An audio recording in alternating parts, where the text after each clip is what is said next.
Hello, everybody out there, and welcome to another episode of the Talk That Talk Show with me, Barry Holmes. And we are here for our 272nd, that's right, 272nd episode here at the Talk That Talk Show. And I just want to, first of all, thank all of my loyal supporters that have been more than patient with me in the time off that we've had since our last episode. The last time we recorded the Talk That Talk Show was back in February, and a lot has transpired since then. And I just once again want to thank all the people that have been downloading the old episodes, catching up. All my friends that have seen me and, asked me, hey, when's the next episode coming out? Oh man, I really missed that Talk Show. Big time shout out to my boy Jeff. I mean, he's been in my ear all of these 7 months that we've been off from recording. But, I think that when I look back at everything, I really wanted to really make sure that I came back the right way. And when I looked at, the stats, since we've started the Talk That Talk Show, we have amassed over 36,000 downloads. And, a lot of times I even talked about it on previous episodes before where people have tried to start things and, unfortunately things don't work out. They quit, they stop. And, it's very, very hard to succeed at podcasting. And really, when I look back at all the different episodes, I almost in a way inspired myself where I look back, I'm like, damn, I recorded that many episodes in a year. And then when you look back at, something like this year where I've only recorded 1 episode, I really wanted to make sure that when I came back that I was ready to go. And I gave you guys a fully well-rounded and developed episode, because when I thought back to some of my highest, downloaded episodes and some of the ones that I enjoyed recording the most, I poured my heart and soul into those episodes. And I think that, in the interim, I think at times where, in the past when I was recording, it was a lot easier because I had that hunger. I was coming off of working in sports media and, trying to build off that.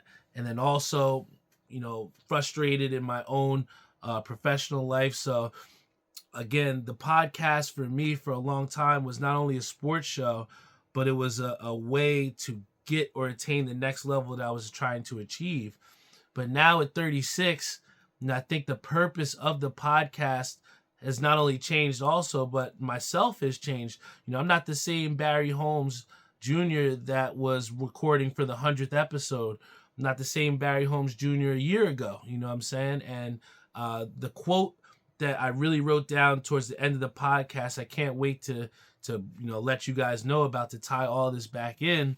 But, really, I'm just glad to have that purpose back to recording. And honestly, I really, when I look back at those old episodes and I was really trying to get myself back up to recording and said, hey, let's get up on the mic and give the people what they want.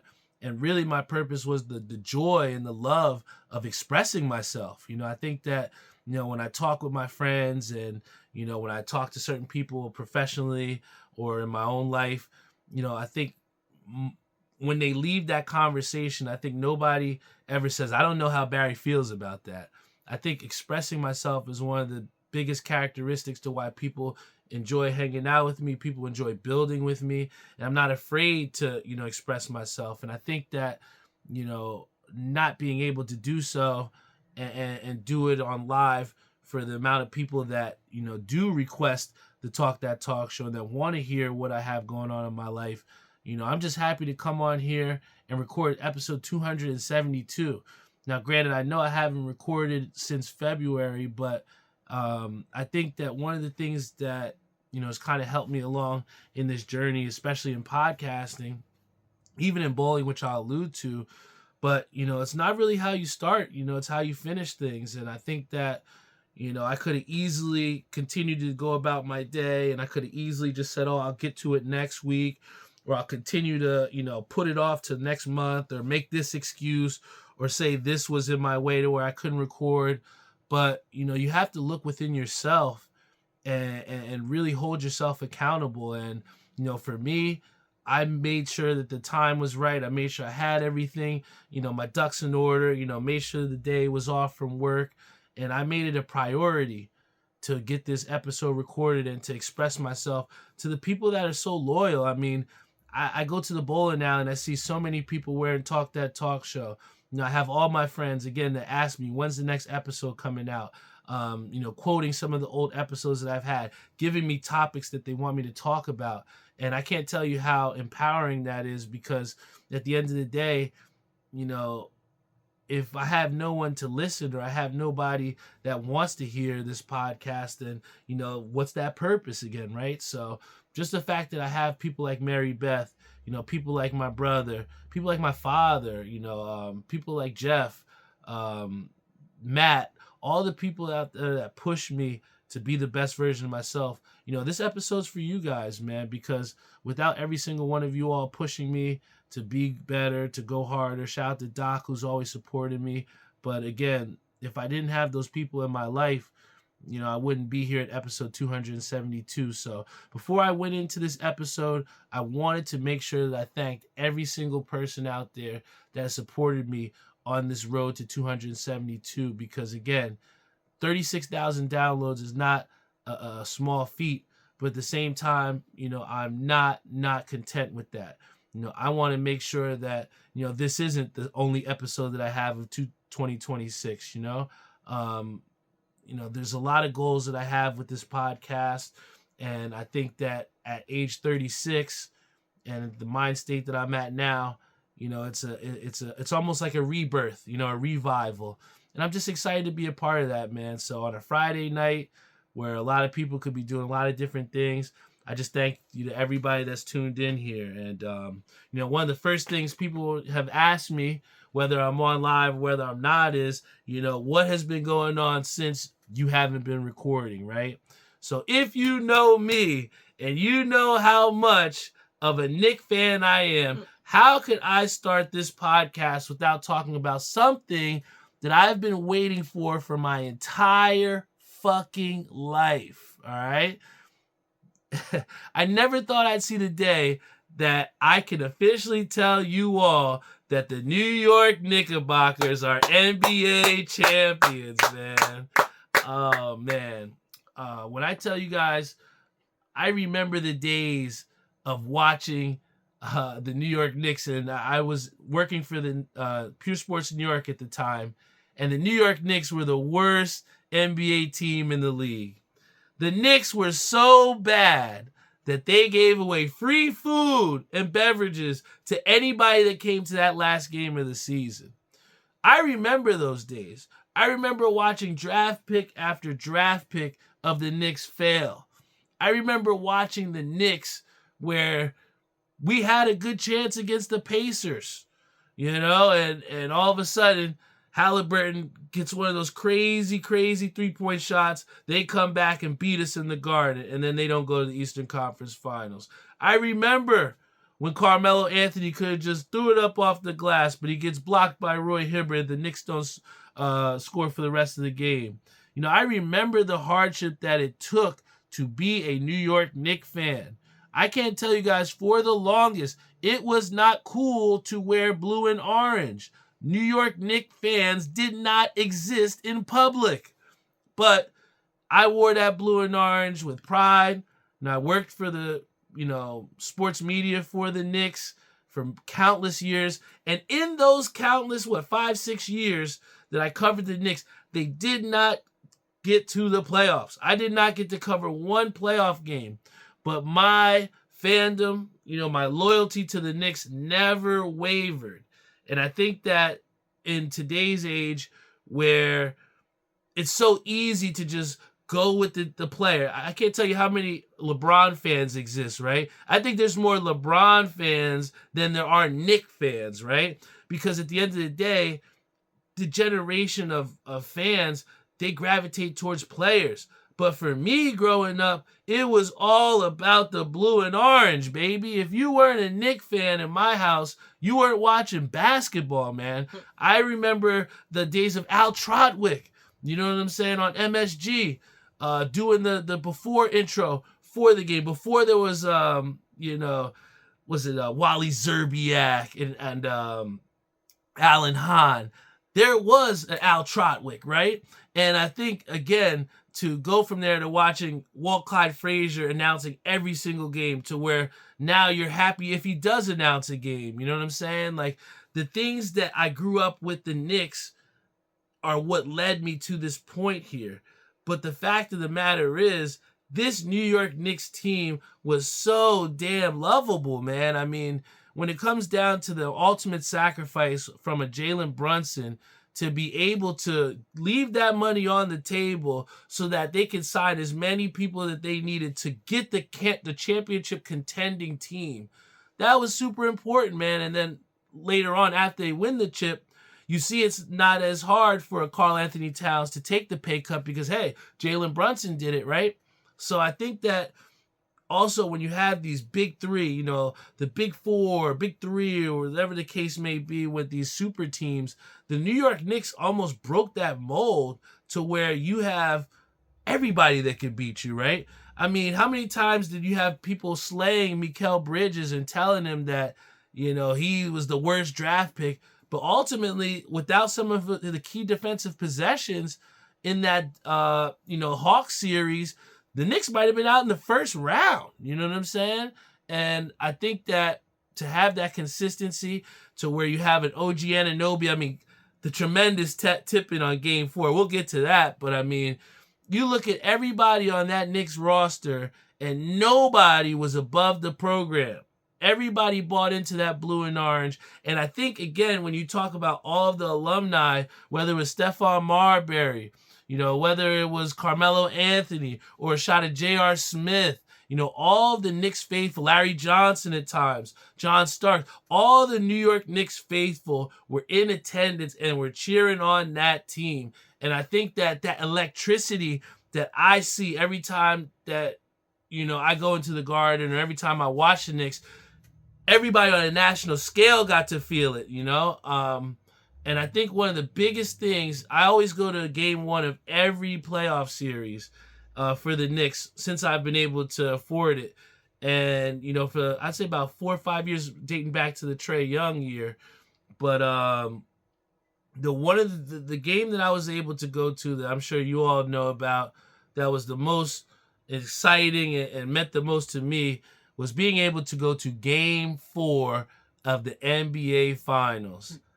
And we got to go all the way back again to the first game of the Knicks against the Cavs in the Eastern Conference Finals. And I was there for that game where the Knicks were down 20 and they stormed back to beat the Cavs. And I think that game meant a lot to that playoff run because if the Knicks had not come back to beat the Cavs in that Game 1 of the Eastern Conference Finals, I don't know that they would have came back in the NBA Finals in Game 4. But the thing was about this New York Knicks team, again, like we talked about, was the fact that there was no big three. There was no big four.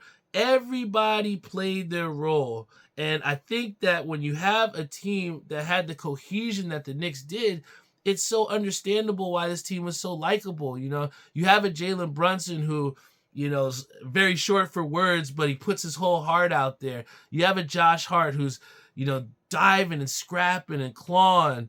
Karl Anthony Towns dispelling every thought that he was a soft guy out there. You know, this New York Knicks team went against all odds.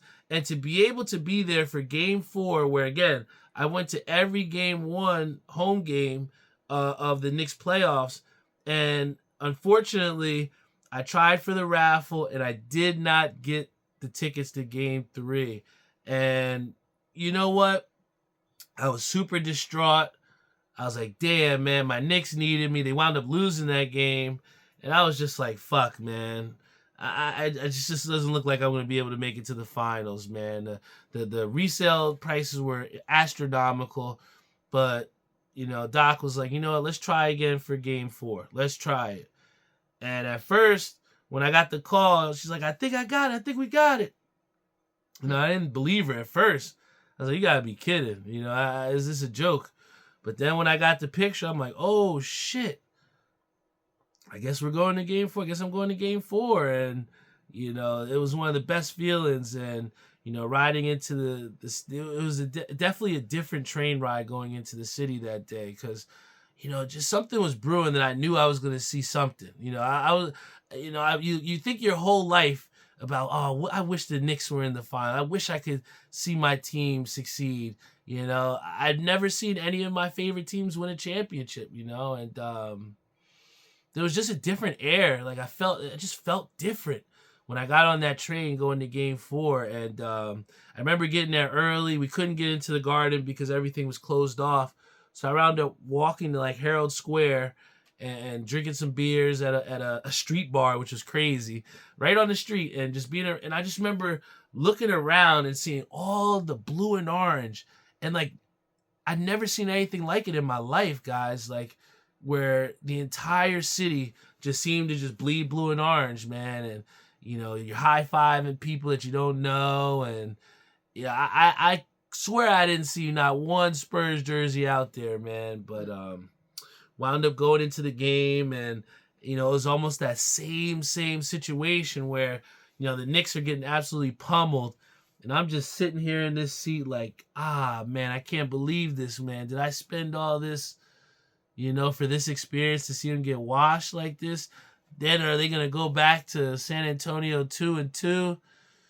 I was just very, very, very nervous, But then I remembered dating back to that Eastern Conference Finals against the Cavs where they came back.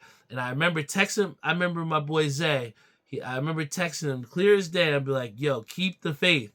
I still have the text message. But I remember saying to him, keep the faith, because I knew something special was going to happen. And sure enough, I remember Jose Alvarado got a stop. Brunson gets a couple threes. And then they're chipping away, and you're like, oh, shit. They might have a chance at this. And then I remember the Landry Shamet 3, where he's in the corner, and it goes boop, boop, in. And I remember everybody just starts going crazy, man. And I think if anything we can learn from the New York Knicks, it's just don't stop believing in yourself, man. I think everybody in that locker room believed that they were going to go to the championship and believed they were going to win it. Even if us Knicks fans didn't believe it. And I think that, belief, motivation, hope, these are dangerous things, but they're dangerous not in a bad way. It's also dangerous in a good way. When you have somebody that truly believes in themselves, they're the most dangerous person in the world, because you could have Kobe Bryant rose from the dead right up against them, and I guarantee you Jalen Brunson still thinks he's going to drop 30 on that guy. And I think there's a certain level of confidence and a certain level of belief that you have to elevate your game to the next level. So, shout out to the Knicks, because, again, that Game 4 where OG Anunoby, again, where you're coming down to the last second where we don't know what's going to happen. Jalen Brunson rises up. Of course, it goes off the back heel, but we're like, could it be? And then out of nowhere, my man OG Anunoby tips that thing in for the score. And I'm just like, man, is this real? So I still get chills thinking about it. I always have the video on my phone to show people, because I still can't believe that I was at Game 4. But again, I waited my whole life. Now 36 years of life, I've waited.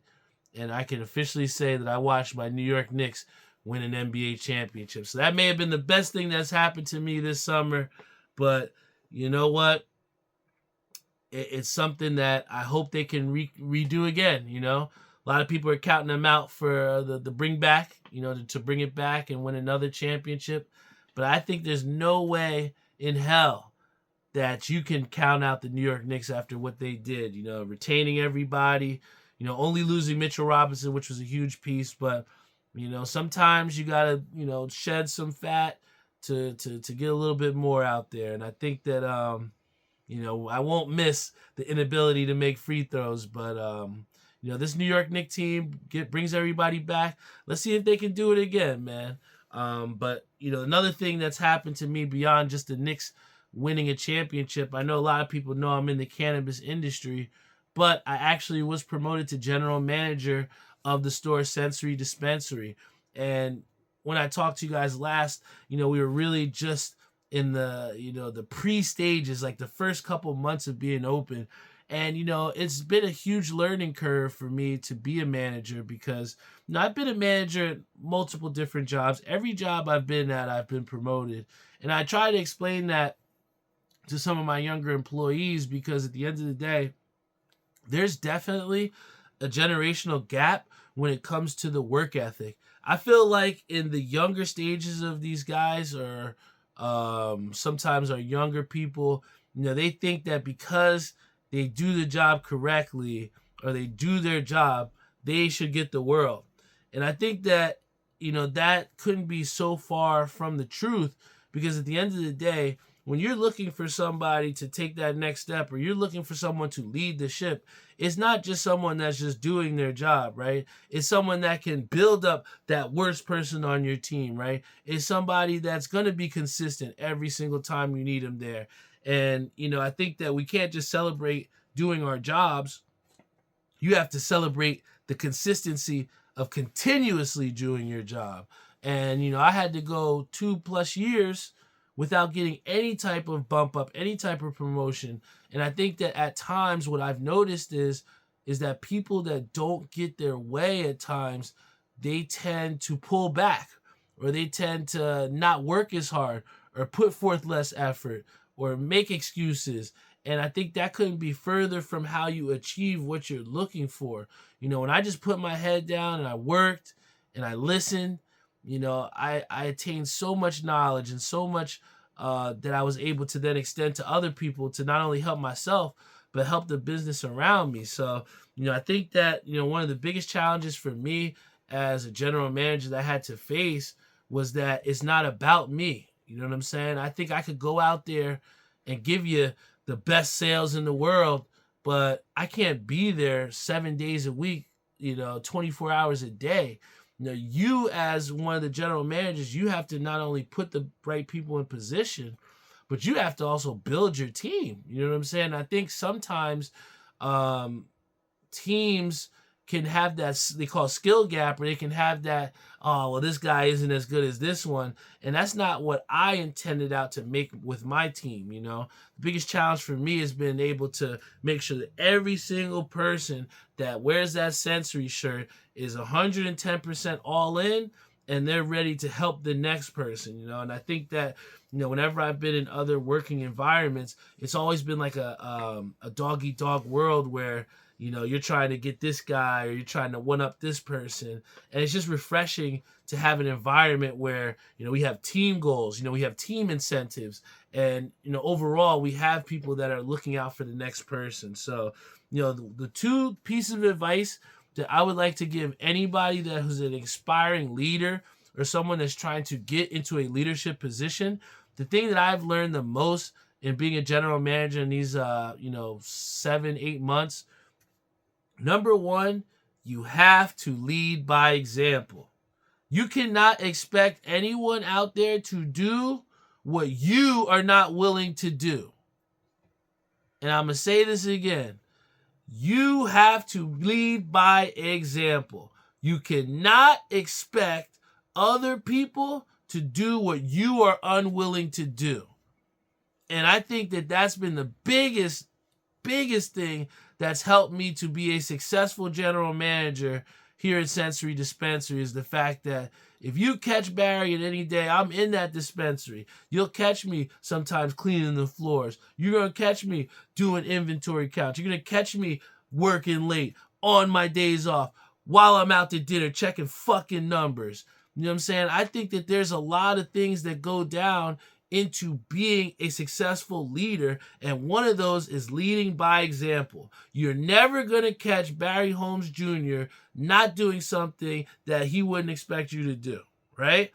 I'm telling you right now that leading by example is the best and quickest way to earn respect in any place that you're in, whether you're in the work field or in competitiveness or any type of competition. If you lead by example and you are exuding what you are expecting from other people, that is one of the best ways and one of the distinguishing factors of who is a leader and who is a follower. It was one of the simplest things my mentor told to me. They asked me when I was in college, they said, what do you think a leader is? And, we're all giving all these complicated answers and everything like that. And the guy who the mentor was for me, I think it was my, advisor at the time, but he was like, honestly, he said, a leader is just someone who can get someone to follow them, right? Point blank period. A leader is someone that can get someone to follow him. Now, how you get that person to follow you is on you. If you can just get them and string them along for a little bit, that is not a relationship that is going to be maintained and not a fruitful one. But if you can get someone to follow you based off of leading by example, and my second thing I'm going to tell you, which is showing appreciation, that is the best way that you can be the best leader possible. When Bobby comes in and she's smiling and she's scanning IDs in, you can't tell me that I'm not happy that she's in the building. And I make sure that I tell her, say, I appreciate that you're working here, Bobby. I appreciate all that you do. When you have a situation where everybody meets their team goals, I'm making sure everybody eats and gets their products. Make sure everybody's getting reward dollars so that they show that, hey, I appreciate all the work that you put in. There is nothing more frustrating. There's nothing that's more, that can hinder you when you go out there, you're putting 110%, and the people that you're working for don't appreciate you. That is the easiest way to get people to quit. And that's the easiest way to have it to where you have to do everything yourself. I feel as though my team is one of the strongest ones in the state because I lead by example. There's never going to be something I'm going to ask them to do that I wouldn't do myself. And number two, I appreciate all of the hard work that they do to make us a successful business. So if you want to be a leader, if you're looking to be a general manager or move up or whatever the case may be, the two biggest things that I've learned as being a general manager has been lead by example and show some appreciation. Without those two, you are going to have a hard time getting people to follow you, right? And then another thing that has happened to me, I definitely want to recap what's been going on in my bowling game, right? So I definitely went out to nationals. I got my most money cashed in brackets that I've done since I've been competing at nationals. We also statistically for myself had the best year bowling wise that I've ever had in all the 9 years that I've been bowling, at a 206 cumulative average and a high average of 209 at Carol Lear on Monday nights over the course of the season. So, to be able to have that cumulative 206, that's a higher average for me, the highest that I've had. And again, it just shows that I am progressing in my game and I'm trying to get better, man. I think that when you put the effort in, when you invest into your equipment, you take the time to go to different places, try different houses out and challenge yourself, that's where the growth comes. And, for us, making the playoffs with DIY, first time in our franchise history, that was a huge, huge win for us. We did lose in the first round. Unfortunately, I was at a tournament, so I wasn't able to be there. But it does not negate the fact that we took a tremendous step forward in making the UBA playoffs, and we're primed and ready to make another run next year. So, very, very big accomplishments that happened in bowling. And then in Jersey Lanes, we had our highest summer league finish in 6th place. And it's funny because it was bittersweet. A week or two prior, my father, said, son, like, this summer season has been one of the best that I've ever had with you competing, and I'm happy to bowl with you. And, regardless of whether we win this thing, I'm happy to be, competing with you. And, that's the type of camaraderie and teamwork and competitiveness that I love out of my pops, man. And it was crazy because in all of my 36 years, I've never had this situation happen where on the last night of the league, me and Pops, we didn't have our best night and we lost. We wound up dropping from 4th to 6th place to end the season. And it wasn't the way we wanted to end the season, right? And the then captain of our team, she says to my dad, I don't want to bowl with you again. I don't want you guys to come back. So we were kicked off the team essentially. And, me being the ultimate team player, it took me everything in my power not to blow up on this person. But, part of my own personal growth and part of the growth that, my father's had, even at his old age, is the fact that we had to not only lose with grace, but we had to, also, lead with dignity. And I could have easily went into like an altercation with this person, be like, yo, what the fuck are you talking about? Did you see what you bowled? But I think that, what does that solve? And sure, it did hurt to have, a whole 14-week season where you're battling, scratching, clawing with somebody, and then for one bad week they just throw you out like a piece of trash. It sucks, man. But as one door closes, another opens, and sure enough, after talking with my dad about it, that league is very, very hard to get a spot in. And I talked to my dad. He was just like, you know what? I'm gonna talk to the league president, man. I'm gonna tell her what happened, and let's see what we can do. And when I tell you, God is good. We were able to get the only spot because one team dropped, and they said to my dad, you can have that spot. So ultimately, we thought by getting kicked off the team, that we weren't going to be able to bowl in this league that we love bowling in so much.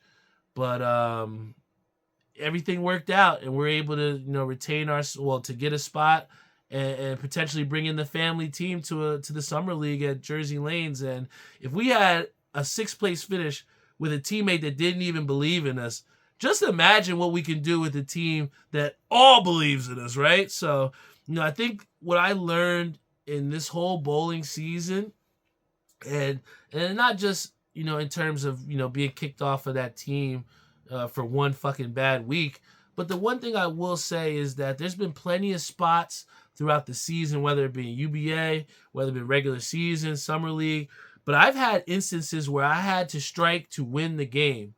And it's the worst feeling where you go up there, you have all the confidence in the world. I'm sure you know what I mean, Rasul. Very competitive bowler, very confident. He won drop the pin competition. But it's the worst feeling in the world when you go up to the line, you try your all, and the result doesn't happen. You leave a fucking 10 pin, or you 7-10, or you leave a 4 pin, or something like that happens. And it's the worst feeling in the world, man. I can't tell you. But you still live to fight another day. And I think that, in all the spots where I didn't come up big or where I didn't, I'll never forget. It was like a couple weeks back where I had a complete shit week, maybe like 2 or 3 weeks ago. And my dad, he came to me, he's like, son, you know how many times you picked us up throughout the course of this season? You know how many times I was dog shit and you picked me up? And I think it's hard for us to understand or to think about that in those instances where you fail.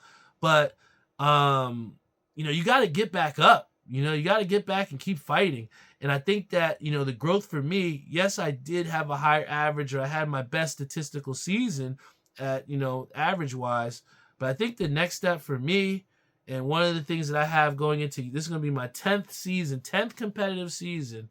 But the one thing that I have 2 goals.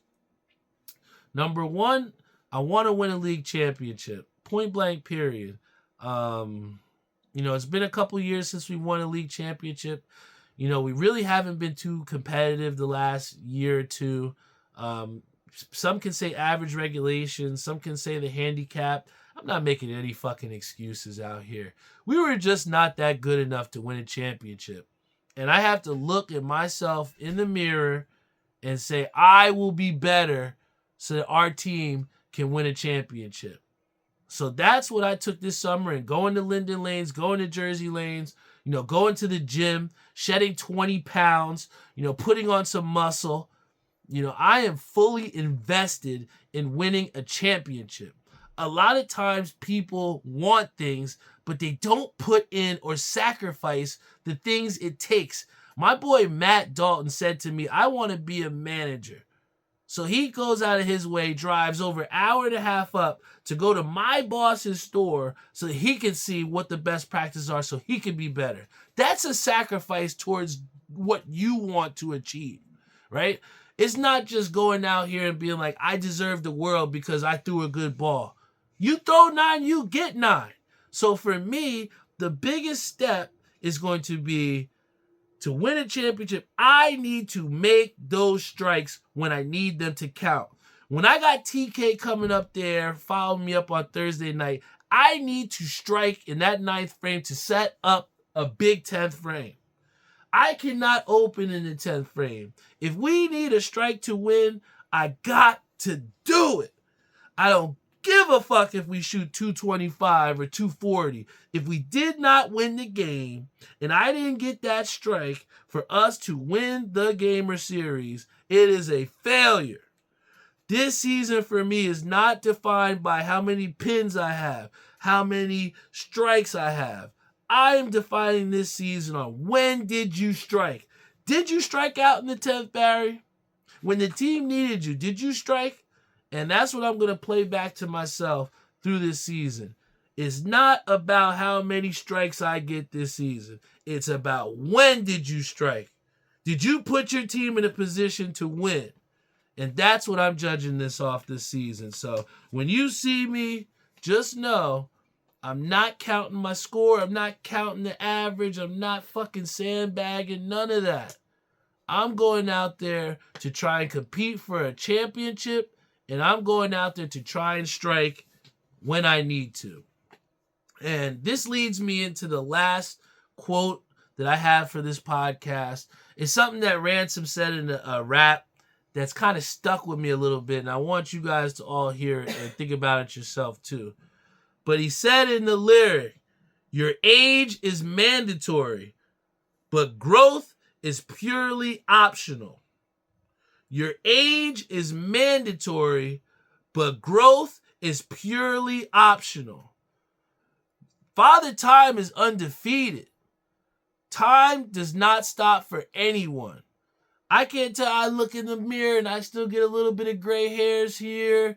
You know, the knees hurt a little bit. But you know what? That ain't going to stop. You're going to get older. You cannot beat Father Time. But what do you do in that time? What are you doing in those 24 hours to become a better human being? Whether it be competitively, whether it be characteristic-wise, how are you trying to be better? And in these interim of these months where I was not recording, I was working on trying to be better. Be a better person. Get the priorities straight, right? And I think that when you do have your priorities straight and when you do have those growth opportunities, then you can fully hit your max potential, right? Nobody's going to go out there and hit your potential for you. You have to put the time in and the effort. I'll tell you right now, it was going into, I would say maybe January. Yeah, I would say about January, December of last year. When I looked in the mirror and I was like, damn, I'm a little chunky. I went to go tie my shoes and I was like a little out of breath. I was out of fucking shape and I was not happy with how I looked. And there was some sort of like it snapped like this, right? And I was like, I can't do this anymore. I have to do something that is going to be better for myself. And I can't tell how many times I've started and restarted the fitness journey, started and restarted. But when you have a purpose, when you have something concrete that you truly believe in and that you really want, the sacrifice doesn't seem like it's a sacrifice. At the beginning stages in January and February, it was hard for me to try and get in the gym. And I think I talked about in that last episode where, you know, you go for a little bit and then you stop because it's hard. But when you cross that threshold, and when you say, oh shit, I'm ready to get up at 8 a.m. to go to the gym. Hey, I'm working around my schedule to make sure, oh, let me bring some clothes and the shower so I can work at the gym and then head to work. When you start making those sacrifices so that you can hit your max potential, that's what I'm talking about when it talks about growth. So again, when I talk about this lyric, again, where it says, age is mandatory, but growth is optional, you will continue to get older. What do you do in the time that you're getting older to get better? You know how they say, like, aging with fine wine? Are you really getting better, or are you progressing towards your goals? Are you being a better human being? Is your character better? Are you growing in the time that you're growing older? Because at the end of the day, just because you're older doesn't mean you're not an asshole. All right, I've met a lot of old assholes. And you know what? There's nothing more grumpy than that, right?